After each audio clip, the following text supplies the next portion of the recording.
Hayagang inindorso ni Pangulong Bongbong Marcos sa kanyang SONA ang planong pagtatayo ng kauna-unahang tax silica hub sa New Clark City, Tarlac. Ayon sa Pangulo, layunin nitong ilagay ang Pilipinas sa pandaigdigang mapa ng Artificial Intelligence o AI at lumikha ng libo-libong dekalidad na trabaho. Ngunit habang itinuturing ito ng pamahalaan bilang next big step para sa ekonomiya, may mga siyentipiko, labor groups at environmental advocates na tutol dito. Ano nga ba talaga ang tax silica at ano ang magiging epekto nito sa Pilipinas? Here's what we know so far. Kapag narinig natin ng AI, kadalasan ChatGPT o mga robot ang pumapasok sa isip natin. Pero para gumana ang AI, kailangan ng napakalalaking data centers, mga gusaling puno ng libo-libong computer servers na nagpa-process at nag-iimbak ng napakaraming impormasyon. Kailangan din nito ng computer chips, napakalaking supply ng kuryente, tubig para sa cooling systems at critical minerals gaya ng nickel, copper at cobalt. Dito pumapasok ang tax silica. Ayon sa US State Department, ang tax silica ay isang US-led international initiative na inilunsad noong 2025. Target nitong bumuo ng mas ligtas at mas matatag na supply chain para sa artificial intelligence, semiconductors, advanced manufacturing at critical minerals.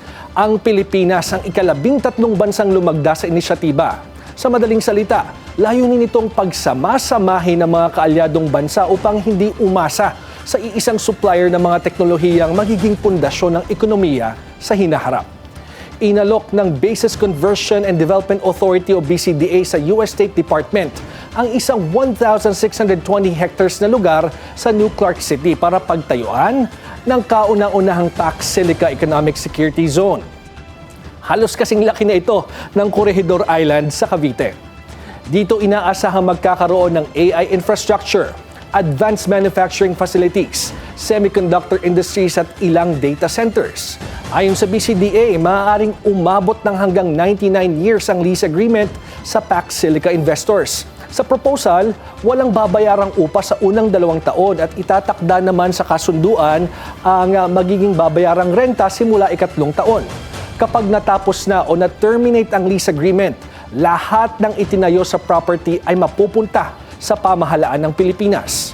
Ayon sa BCDA, maaaring makalikha ang proyekto ng hanggang 190,000 high-quality jobs. Tinataya rin ng ahensya na maaari itong makahikayat ng hanggang $70 billion sa investments at nasa $200 billion na export potential. Samantala, maaari ding magiging attractive ang Pilipinas sa mga investor dahil maaari silang makinabang sa incentives gaya ng income tax holidays at iba pang incentives para sa mga kumpanyang papasok sa semiconductor, electronics, energy at sustainability sector. Ayon sa pamahalaan, layunin rin ng proyektong ito na bumuo ng isang innovation ecosystem para sa AI at advanced manufacturing sa Pilipinas. Pero bakit nga ba may mga tumututol dito? Isa sa pinakamalaking usapin ay ang kuryente. Ayon kasi sa BCDA, maaaring makangailangan ang buong tax silica hub ng humigit kumulang 3 gigawatts ng kuryente bawat araw kapag ganap na itong na-develop. Ang 3 gigawatts ay nasa 15% na ng daily generating capacity ng buong Pilipinas, sapat na para mag-supply ng kuryente sa milyon-milyong kabahayan. Dahil dito, sinabi ng BCDA na magtatayo ng sariling power infrastructure sa loob ng New Clark City para hindi na umano makipag-agawan sa kuryente yung pasilidad. Kabilang sa mga pinag-aaralan yung isang 500 megawatt solar farm at isang liquefied natural gas o LNG plant. Isa rin sa malaking usapin ang tubig. Nasa 65 to 90 million liters ng tubig ang inaasahang magagamit ng tax silica hub kada araw. Sinabi ng BCDA na plano nilang gumamit ng surface water harvesting at magtayo ng mga impounding facility na maaari namang magbigay ng hanggang 120 million liters kada araw batayan sa unang disenyo ng proyekto. Ngunit, kune-question ito ng Advocates of Science and Technology for People o AGHAM. Ayon sa grupo, kahit surface water harvesting ang ginamit o gamitin, maaari pa rin itong maapektuhan ang supply ng tubig para sa mga magsasaka at komunidad sa paligid ng proyekto. Naniniwala rin ng agham na dahil tuloy-tuloy ang operasyon ng AI data centers, maaaring hindi sapat ang renewable energy lamang upang matugunan ang pangangailangan sa kuryente. May tanong din tungkol sa trabahong malilikha ng proyekto. Sinabi ng Unyon ng mga manggagawa sa agrikultura umano na hindi pa malinaw kung anong uri ng trabaho ang mga ito, gaano kataas ang magiging sahod at kung tunay bang makikinabang ang mga manggagawa. May mas malaki ding tanong at mas malawak ang ilang economist at industrial policy experts. Matagal ng bahagi ng global semiconductor industry ang Pilipinas, ngunit karamihan sa ginagawa ng bansa ay assembly at testing ng chips, habang ang mas mataas na antas ng teknolohiya tulad ng chip design at fabrication ay nananatili sa ibang bansa.